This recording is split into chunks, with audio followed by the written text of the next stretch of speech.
নমস্কার বন্ধুরা, আমি লিপি চলে এসেছি নতুন একটা ব্লগ নিয়ে। আশা করি তোমরা সবাই ভালো আছো, সুস্থ আছো। আমিও বেশ ভালো আছি। তো আজকে রোজকার কাজকর্ম নয়, আজকে একটুখানি মেলায় গেছিলাম, সেটাই তোমাদের সঙ্গে শেয়ার করব। তো পুরো ব্লগটা দেখো, আশা করি তোমাদের খুব ভালো লাগবে। এখন বাজে বিকেল 5:30 মতো। আমি, আমার মেয়ে আর হাজব্যান্ড তিনজনে বেরিয়ে পড়েছি মেলার উদ্দেশ্যে। হ্যাঁ, আমরা বারোদোলের মেলায় যাচ্ছি। আর কৃষ্ণনগরের বারোদোলের মেলা তো বিখ্যাত মেলা, 1 মাস ধরে চলে। তো যারা কৃষ্ণনগরের আশেপাশের লোকজন আছো তারা হয়তো জানো, যারা দূরের তারা নাও জানতে পারো। মেলা শুরু হয়েছে অল্প কিছু দিনই, তবে শুরু হওয়ার পরপরই যাওয়ার একটা আলাদাই মজা থাকে। কিন্তু বিভিন্ন কারণে আমাদের যাওয়া হচ্ছে না। তো বাবাকেও বলেছিলাম যাওয়ার কথা, কিন্তু বাবা কিছুতেই বেরোলো না। তো আমরা তিনজনই সকাল সকাল বিকেল বিকেল বেরিয়ে পড়লাম। আর এই দেখো, বারোদোলের মেলার এইটা কিন্তু একটা আকর্ষণ, এই সাঁকো পার হয়ে যাওয়া।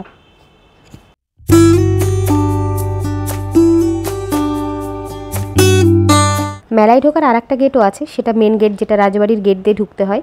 হ্যাঁ, এই মেলাটা রাজবাড়ির যে মাঠটা আছে, প্রাঙ্গণ আছে, সেখানেই হয় বারোদোলের মেলা। 1 মাস ধরে চলে।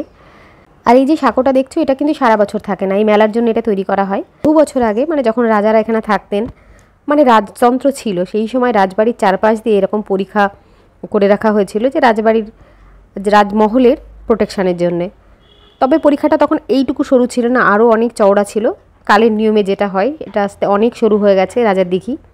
তো এই দেখো এখন এই অবস্থা। এবছর তো দেখছি তবু ভালোই জল আছে, অন্যান্যবার দেখি জলও শুকিয়ে যায়, অল্প হালকা একটু জল থাকে। তো চলো আর বকবক করবো না, মেলাতে যাওয়া যাক।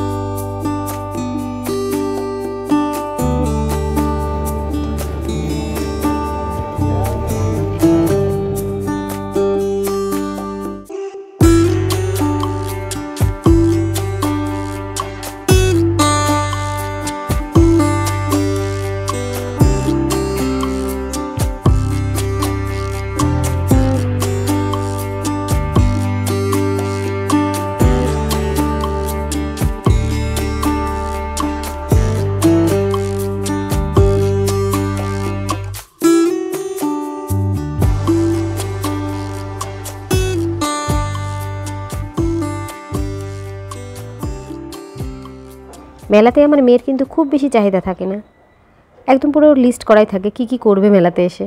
1 নম্বর বেলুন ফাটাবে, 2 নম্বর দোলনাতে দুলবে, তারপরে বোটিং করবে, তারপরে কিছু একটা কিনে দাও, খাইয়ে দাও, ব্যাস হয়ে গেল ওর মেলা ঘোরা। আর ওরটুকু হয়ে যাওয়ার পরে ও কিন্তু আর থাকবে না, তখন বাড়ি চলো বাড়ি চলো। তো 1 নম্বর হয়ে গেল ওর বেলুন ফাটানো। দেখো মেলাতে এবার সার্কাস এসছে। এবার না, প্রত্যেক বছরই বারোদোলের মেলাতে সার্কাস আসে, তবে এখন তো জন্তু জানোয়ার ব্যান্ড হয়ে গেছে, কোনো সার্কাসেই এখন জন্তু জানোয়ার থাকে না। এটা কিন্তু ভালো, জন্তু জানোয়ারদের দিয়ে এরকম খেলা দেখানো ব্যাপারটা আমার কোনো কালেই পছন্দ নয়। এছাড়া অনেকে বাড়িতে খাঁচার মধ্যে পাখি পোষে, একটা পাখি হয়তো পুষলো বা 2টো পাখি খাঁচার মধ্যে রেখে দিল, এই ব্যাপারটাও না আমার খুব একটা ভালো লাগে না। অনেকে হয়তো খুব পছন্দ করবে পাখি পোষা, তবে তাকে আমার মনে হয় কেমন যেন স্বাভাবিক জীবন থেকে ওকে বন্দি করে রাখা। নিজেদের জীবন দিয়ে ভাবলে বোঝা যায় যে বন্দি হয়ে থাকতে ঠিক কতটা কষ্ট হয়। দেখো মেলা ঘুরতে এসে কি কথা নিয়ে পড়লাম। আসলে এইসব কথা মেলা ঘুরতে এসে বা বাড়িতে বা কোনো একটা স্পেশাল টাইমে বলতে হবে সেরকম না, যখন কথাগুলো আসে ওঠে তখন আমার মনে হয় বলে দিই। তো যাক, চলো ফিরে আসি মেলাতে। তো এসেই একটার পর একটা মেয়ের চাহিদা পূরণ হচ্ছে। বেলুন ফাটানো হলো, এবার নাগরদোলাতে। করবি না, কি করবে এখন?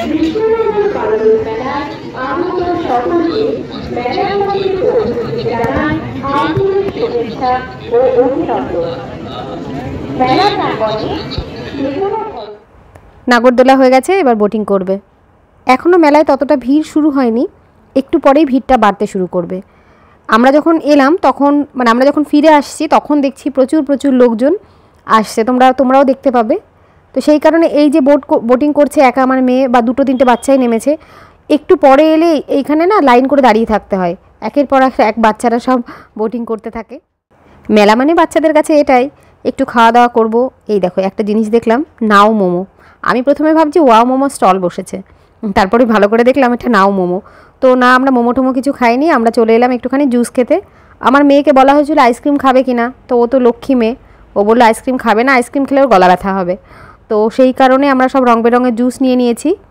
আমি নিয়েছি সবুজ, আমার মেয়ে কমলা, আর এদিকে আমার হাজব্যান্ড নিয়েছিল ওটা কী কালারের মনে পড়ছে না, ও সম্ভবত সাদাই খেয়েছিল। তো এই জুস টুস খেয়ে তারপরে আমি গেলাম মেয়েদের মেলায় গেলে যেটা চাই, কিছু কেনাকাটা করবো না। যতই আমরা বলি যে মেলার জিনিসপত্র ভালো হয় না, তবুও মেলা থেকে এই ধরনের জুয়েলারি কিছু না কিনলে পরে মন ভরে না। আর ভালো হয় না কেন কী করে বলবো, আমি তো দোকান থেকেও কিনে দেখেছি, মেলা থেকেও কিনে দেখেছি, ও মোটামুটি হরে দরে একই রকমই হয়। তো মেলায় এসে কি হয়, এত ধরনের কালেকশান থাকে, দোকানে গিয়ে ঠিক এত ধরনের কালেকশানগুলো পাওয়া যায় না। আর প্রচুর প্রচুর দোকান, বেশ ভালোও লাগে ঘুরে ঘুরে দেখতে। কেনাকাটা করি বা না করি, সমস্ত দোকানের সামনে এইভাবে ঘুরে ঘুরে দেখতে কিন্তু বেশ ভালো লাগে। বাচ্চাদের খেলনার দোকান দেখলে আমার তো এখনও মনে হয় যে অনেক খেলনা কিনে নিই, যদিও বড় হয়ে গেছি, বাচ্চার মা হয়ে গেছি, তাও মনে হয় যে আমি 2-4টে খেলনা কিনে নিয়ে যাই বাড়িতে। এরকম কার কার হয়, একটু কারো যদি হয়ে থাকে আমাকে জানিও কমেন্ট করে। তো এদিক থেকে আমার মেয়ে কিন্তু যথেষ্ট ভালো, খেলনার দোকানে আসবে, এসে দেখে দেখে বেশিরভাগ খেলনা আমি যদি বলি এইটা দেবো না, ও কোনোটা নেবে না। তো যাক, এবার তাও তবু একটা খেলনা পছন্দ হয়েছে, ওই যে ডিজিটাল বোর্ডগুলো, এলসিডি যে ইয়েগুলো থাকে, স্লেটগুলো, তো ওই একটাও কিনলো। এটা কিন্তু আমি ওকে অনলাইনে অনেকবার দেখিয়েছিলাম, তো তখন বলেছে না এটা নেব না। তো আজকে মেলায় এসে পছন্দ হলো, নিল। আর এই সময়টায় ঘটে গেল একটা ঘটনা, সেটা আমার হাজব্যান্ডের কাজের ওইখান থেকে একটা ফোন আসে যে কাজের ওখানে কিছু একটা এমার্জেন্সি হয়েছে। তো আমার হাজব্যান্ডের মুডটা গেল বিগড়ে স্বাভাবিকভাবেই। আর তারপরে আর আমাদের দোকান ঘুরে ঘুরে জিনিসপত্র কিছু কেনা হয়নি। প্ল্যান করে গেছিলাম অনেক কিছু কিনবো, কিছু ঘর সাজানোর জিনিস কিনবো, কয়েকটা কাচের জিনিসপত্র কেনার আছে, কাপ ট্রে ইত্যাদি। তো সেগুলো আর কিছুই কেনাকাটা হয়নি, কারণ হাজব্যান্ডের মুডটা বিগড়ে গেছে, তাড়াতাড়ি চলো এইসব করছিল। তার জন্য ফুচকাও খেতে পারিনি। তারপরে বাচ্চাদের জন্য 2-একটা খেলনা কিনবো, আমার ভাইপোরা রয়েছে, তোজো রয়েছে, সেগুলো কিছুই আর আমাদের হয়নি।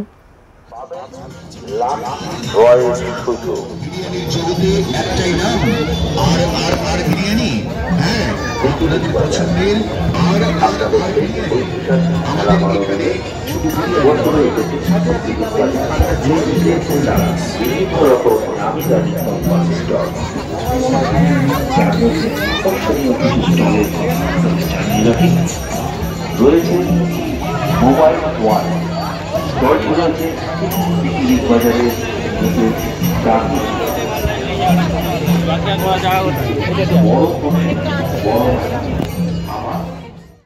তো এই সময়টা তো বারবার করে ওর বাবার ফোন আসছিল, তো সেই জন্য আমরা আর কিছু সেরকম খাওয়া দাওয়া করতে পারিনি এখানে। এই পাপড়ি চাটের দোকানের সামনে এখানেও আমরা দুজন ভাবলাম যে পাপড়ি চাট খাই একটু, তো সেখানে ওর বাবার ফোন এলো, ওর বাবা চলে গেল। আমি আর আমার মেয়েই শুধু একটুখানি 1 প্লেট পাপড়ি চাট নিয়ে কোনো রকমে খেয়েছি। খেয়ে আবার বললো চলো বিগ বাজারে একটু ঘুরেই যাই। এলাম যখন, আর যা গরম পড়ছে, রোজ রোজ তো বেরোনো যাবে না, আর এই সময় ওর বাবার একটু কাজের প্রেশারও রয়েছে, তো কবে আসবো ঠিক নেই। তো সেই কারণে বলো বিগ বাজারে ছোট্ট করে একটু ঘুরে যাই। আর এইখানে কিছু একটা গান হচ্ছিল, নাটু নাটু এই গানটা হচ্ছিল, আর আমার মেয়ে একটু নাচ করলো। আর মেলায় যাওয়ার আগে না আরেকটা ঘটনাও ঘটেছে। আমার মেয়ে কী করেছে, বেরোনোর সময় রোজ ওই লাল রঙের কিটোটা পরে, আজকে মেলায় বেরোনোর সময় বাবার সঙ্গে আগে আগে বেরিয়ে গেছে, হাওয়াই চটিটা পরে চলে গেছে। আর আমি একটু পরে বেরিয়েছি, মানে ওরা দাঁড়িয়ে থেকে টোটোটা ঠিক করছে, আর আমি পরে পরে বেরিয়েছি। বেরিয়ে টোটোতে উঠে তখন আমি দেখছি ওর পায়ে হাওয়াই চটি। তো বললাম রাস্তা থেকে কিনে দিই একটা দোকান থেকে, তো ও বললো না এটা পরেই ও মেলায় ঘুরবে। তো আমি আর কিছু বলিনি, একেবারে বাবার মেয়ে তো সেই জন্যেই যা খুশি তাই পরে চলে যায় যেখানে খুশি সেখানে। তো দেখো এখানে সব দোকানগুলো ঘুরে ঘুরে একদম যে কিছু কিনিনি তা না, 1-2 জিনিস কিনেছি। আর কি কিনেছি সেটা তোমাদের বাড়িতে গিয়েই দেখাবো। আর এই ধরনের দোকানে ঢুকলে পরে মনে হয় কোনটা ছেড়ে কোনটা কিনবো, আমার সবগুলোই ভালো লাগে। তো দেখো জিনিসপত্রগুলো সব দেখাচ্ছি তোমাদের। তবে আর এরপরে আরেকদিন যাব এবং সেদিন খুব ভালো করে তোমাদের ঘুরে ঘুরে দেখাবো। আর তার সঙ্গে সেদিন আমারও কিছু কেনাকাটারও ইচ্ছা থাকে। আসলে আমরা সারা বছর ধরে অপেক্ষা করে থাকি এই ধরনের প্রোগ্রামগুলোর জন্য, মানে 12 দোল আসবে বা বড়দিনের মেলা হবে, তো মেলাতেই কিছু কিছু জিনিস কিনতে ভালো লাগে।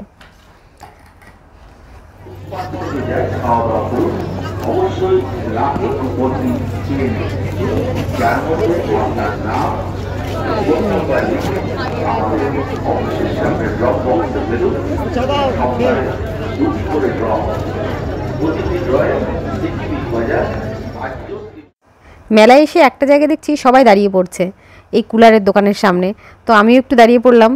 যদিও বেশিক্ষণ দাঁড়ানোর সময় ছিল না আমাদের, ওর বাবা আবার তাড়া দিচ্ছে তাড়াতাড়ি চলো। আমি ঝটপট করে ব্যাগের দোকান ফোকান একটু ঘুরিয়ে নিয়ে, জাস্ট ক্যামেরাটা ঘুরিয়ে নিয়ে চলে এলাম। ব্যাগের দোকানে আর ঢুকলাম না, বা ব্যাগ নিজে হাতে দিয়েও দেখলাম না একটা, এত সুন্দর সুন্দর ব্যাগগুলো ঝুলছিল, মনে হচ্ছিল ওটা নিই সেটা নিই। তো যাক গে, চোখে দেখলে পরে সবই মনে হবে কিনে নিই। তবে তাড়াতাড়ি চলে এসছে, একদিকে ভালো হয়েছে, কারণ এসব জায়গায় তুমি যত সময় কাটাবে তত তোমার উল্টোপাল্টা জিনিস কেনা হবে। তো এই সময় পর্যন্ত দেখো একদম ঠিকঠাক আমরা বাড়ি ফিরছি। আসল ঘটনাটা ঘটলো আমার বাড়ির সামনে এসে। টোটো থেকে নামতে গিয়ে পাটা একটু কাত হয়ে পড়লো। আমার পায়ে কিন্তু হিল জুতোও ছিল না, মানে উঁচু জুতো ছিল না, ফ্ল্যাট চটি ছিল, বা যেখানে নামলাম সেখানটাও খুব একটা উঁচু নিচু ছিল না, জাস্ট একটুখানি পাটা কাত হয়ে পড়লো। সিঁড়িতে উঠলাম তখনও কোনো অসুবিধা নেই। তারপরে কিছুক্ষণ পর থেকেই দেখছি পায়ে অসহ্য যন্ত্রণা আর ফুলে গেল পাটা। তো এই অবস্থা। তো এই ছিল আমার এবারকার বারোদোলের ব্লগ। তোমাদের কেমন লাগলো সেটা কমেন্ট করে জানিও। ভালো লাগলে একটা লাইক করে দিও, আর আমার চ্যানেল নতুন দেখলে সাবস্ক্রাইব করে দিও। তাহলে আজকের মতো গুড নাইট, সবাই ভালো থেকো, সুস্থ থেকো, সাবধানে থেকো। তোমাদের সঙ্গে আবার দেখা হচ্ছে পরের ব্লগে।